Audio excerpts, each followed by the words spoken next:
स्वागत है आपका द माइथोटेल्स यूट्यूब चैनल पर। आज हम इस वीडियो में आपको बताने जा रहे हैं कर्ण की कहानी, कर्ण का जन्म। कर्ण महाभारत के वीर योद्धाओं में से एक हैं, जिनकी छवि वर्तमान में एक शूरवीर और एक दानवीर के रूप में प्रतिस्थापित है। उनका जन्म कुंती के घर एक वरदान के रूप में हुआ था। एक दिन दुर्वासा ऋषि चहल पहल करते हुए कुंती के महल में आए। उस समय कुंती अविवाहित थी। तब कुंती ने पूरे 1 वर्ष तक दुर्वासा ऋषि की सेवा की थी। सेवा भाव के दौरान दुर्वासा ऋषि बहुत ही प्रसन्न हुए और कुंती से कहने लगे, तुम्हें राजा पांडु से कोई संतान प्राप्त नहीं होगी। इसके लिए तुम्हें मैं एक मंत्र देता हूँ, जिससे कि तुम किसी भी देवता का स्मरण करके संतान प्राप्त कर सकती हो। इतना कहने के बाद दुर्वासा ऋषि वहाँ से चले गए। तभी उत्सुकता पूर्व कुंती ने उस मंत्र के साथ सूर्यदेव का ध्यान लगाया। मंत्र वरदान के प्रभाव से सूर्यदेव प्रकट हुए और उन्होंने कुंती को एक पुत्र दिया, जिसमें सूर्य का तेज झलकता था। और यही नहीं, जन्म से ही कर्ण के शरीर पर कवच और कुंडल भी थे। कर्ण का बचपन। अविवाहित होने के कारण लोकलाज से बचने के लिए कुंती ने अपने पुत्र को एक टोकरी में रखकर गंगा नदी में प्रवाहित कर दिया था और उसे आशीर्वाद दिया कि हे पुत्र, अपने दानवीर होने की शुरुआत अपने मात्र दान से करो। जहाँ कुछ ही मीलों दूर महाराज धृतराष्ट्र के सारथी अधिरथ और उनकी पत्नी राधा नदी किनारे रहते थे और उन दोनों को कोई संतान भी नहीं थी। उसी समय उन्होंने एक टोकरी को गंगा नदी में बहते देखा और नदी से बाहर ले आए, जहाँ उन्होंने देखा कि एक नन्हा सा बालक रो रहा है, जिसे देख दंपत्ति जोड़ा काफ़ी खुश हुआ और उन्होंने उसे गोद लेने का निर्णय किया, जिसके चलते उसका नाम वासुसेन रखा गया। लेकिन कर्ण की माता का नाम राधा होने के कारण उसे राधे भी कहा गया। युद्ध कला में निपुण। किशोरावस्था से ही कर्ण युद्ध कला में पारंगत थे। वह अपने पिता की भांति रथ की जगह युद्ध कला में अधिक रुचि रखते थे। एक दिन उनके पिता अधिरथ उन्हें गुरु द्रोणाचार्य के पास ले गए, जो उस समय के सर्वश्रेष्ठ वीर योद्धाओं में से एक थे। गुरु द्रोण सिर्फ कुरु वंश के राजकुमारों को ही शिक्षा देते थे, जिसके चलते उन्होंने सूत पुत्र कर्ण को शिक्षा देने से इनकार कर दिया, क्योंकि कर्ण एक सारथी का पुत्र था और गुरु द्रोण क्षत्रियों को ही शिक्षा देते थे। उसके बाद युद्ध कला को सीखने के लिए वह गुरु परशुराम से मिले, जो केवल ब्राह्मणों को शिक्षा देते थे। यह जानकर कर्ण ने स्वयं को एक ब्राह्मण बताया और शिक्षा प्राप्त की, जिसके चलते वह युद्ध कला और धनुर्विद्या में निपुण हो गए। वैवाहिक जीवन। उन्होंने अपने पिता की इच्छा को पूर्ण करते हुए रुशाली नामक एक सूत पुत्री से विवाह किया। इसके बाद कर्ण ने एक और विवाह किया। दूसरी पत्नी का नाम सुप्रिया था। इन दोनों पत्नियों से कर्ण को 9 पुत्र हुए। उनके 9 पुत्रों ने महाभारत के युद्ध में प्रतिभाग किया, जिसमें वृषसेन अर्जुन के हाथों से वीरगति को प्राप्त हुए थे। वृषकेतु एकमात्र ऐसा पुत्र था जो जीवित था। युद्ध के दौरान कर्ण की मृत्यु के पश्चात रुशाली भी कर्ण की चिता पर ही सती हो गई थी। दुर्योधन से मित्रता। पुराणों के अनुसार जब गुरु द्रोण ने हस्तिनापुर में युद्ध पराक्रम की एक प्रतियोगिता का आयोजन करवाया, तब उस प्रतियोगिता में अर्जुन को विशेष धनुर्धारी के रूप में सम्मानित किया गया।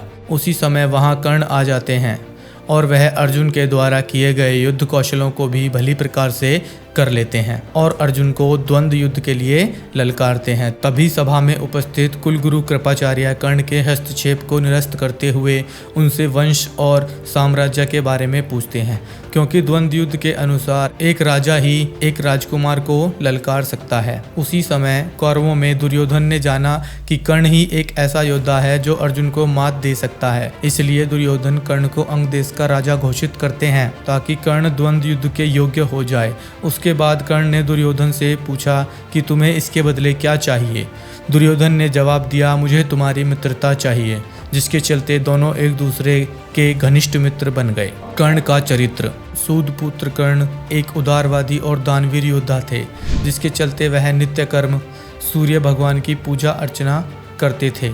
आस्था के प्रति विश्वास रखते हुए कर्ण धर्म के प्रत्येक कर्म कांडों को करते थे। उनकी वीरता के किस्से आज भी विभिन्न पुराणों में विद्यमान हैं। अंगराज का राजा बनने के पश्चात कर्ण सूर्य देव की उपासना के बाद दान करते थे। एक बार माता कुंती उनके पास गई और उनसे यह मांगा कि वह इस युद्ध में भाग ना लें। तब उन्होंने कहा, माता, यह तो संभव ही नहीं है कि मैं दुर्योधन को त्याग दूं, परंतु मैं तुम्हें ये वचन देता हूँ कि महायुद्ध के दौरान वह अर्जुन के अतिरिक्त और किसी पांडव का वध नहीं करेंगे, जिसके चलते उन्होंने अर्जुन के वध के लिए देवराज इंद्र से इंद्रास्त्र भी मांगा। लेकिन दुर्योधन के आग्रह करने पर वह शक्ति उन्होंने घटोत्कच वध के लिए प्रयोग कर ली थी। जरासंध और कर्ण ने कलिंगा की रानी भानुमति का दुर्योधन से विवाह करने में सहायता की थी। जब दुर्योधन स्वयंवर के दौरान राजकुमारी का अपहरण कर लेते हैं, उस समय कर्ण ने ही सैनिकों से युद्ध लड़ा था। उसके बाद मगध के राजा जरासंध ने कर्ण को युद्ध करने के लिए चुनौती दी, जिसके चलते कर्ण और जरासंध के मध्य द्वंद्व युद्ध हुआ, जिसमें कर्ण ने जरासंध को पराजित कर दिया। कर्ण से पराजित होने के बाद जरासंध ने कर्ण को मालिनी राज्य भेंट स्वरूप दिया। उस विजय से कर्ण बहुत लोकप्रिय हुए। मालिनी राज्य के सिंहासन पर बैठने के बाद कर्ण ने एक शपथ ली कि मेरे दरबार से कोई भी व्यक्ति खाली हाथ नहीं जाएगा। पांडवों के साथ शत्रुता। वह कभी भी शकुनी के द्वारा नियोजित छल कपट की नीति से पांडवों को हराने के पक्ष में नहीं थे, जिसके चलते वह सदा ही युद्ध के पक्ष में थे। वह हमेशा दुर्योधन को युद्ध के द्वारा पांडवों को पराजित करने का आग्रह करते थे। वह दुर्योधन को खुश करने के लिए चौसर के खेल में भी सम्मिलित हुए, जिसके कारण द्रौपदी चीरहरण की घटना रूपांतरित हुई। तभी अर्जुन ने कर्ण का वध करने की प्रतिज्ञा ली। कर्ण के कवच कुंडल। पौराणिक कथाओं के अनुसार अर्जुन के पिता देवराज इंद्र को इस बात का पता चल गया कि कर्ण को युद्ध क्षेत्र में तब तक पराजित नहीं किया जा सकता जब तक उसके पास उसके कवच और कुंडल रहेंगे, जो जन्म से ही उसके शरीर पर थे।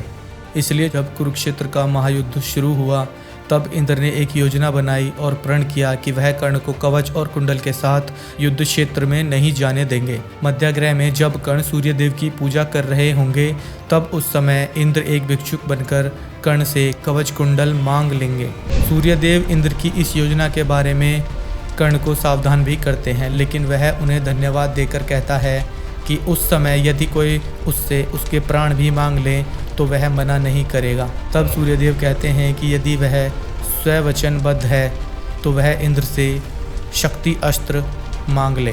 तब अपनी योजना के अनुसार इंद्रदेव एक दिन भिक्षु बनकर कर्ण से कवच और कुंडल मांग लेते हैं। चेतावनी मिलने के बाद भी कर्ण मना नहीं करता और खुशी खुशी अपना कवच कुंडल दान कर देता है। तब कर्ण की इस दान प्रियता से प्रसन्न होकर वह उसे कुछ मांगने के लिए कहते हैं, लेकिन कर्ण यह कहते हुए कि दान देने के बाद कुछ मांग लेना दान की गरिमा के विरुद्ध है, मना कर देते हैं। इतना सुनने के बाद इंद्र कर्ण को अपना शक्तिशाली अस्त्र प्रदान करते हैं, जिसका प्रयोग वह केवल एक ही बार कर सकता था। इसके बाद कर्ण का एक और नाम वैकर्तन पड़ा, मृत्यु।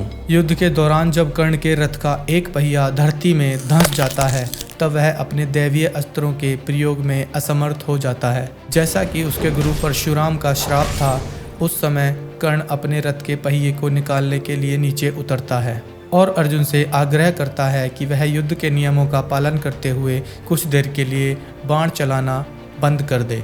तभी श्री कृष्ण ने अर्जुन से कहा कि कर्ण को कोई अधिकार नहीं है कि वह अब युद्ध नियमों और धर्म की बात करे, क्योंकि अभिमन्यु वध के समय कर्ण ने भी किसी भी युद्ध के नियम और धर्म का पालन नहीं किया था। तब कहाँ गया था कर्ण का धर्म, जब उसने दिव्य जन्मा द्रौपदी को पूरी कुरु राजसभा के समक्ष वैश्या कहा था। इतना सुनकर अर्जुन ने कहा कि हे गिरधर, कर्ण अभी असहाय है, इसलिए वह बाण नहीं चलाएगा। तभी श्री कृष्ण ने अर्जुन से कहा, इस निर्णायक मोड़ पर अभी कर्ण को नहीं मारा गया तो संभवतः पांडव उसे कभी नहीं मार सकेंगे और यह युद्ध कभी भी नहीं जीता जा सकेगा।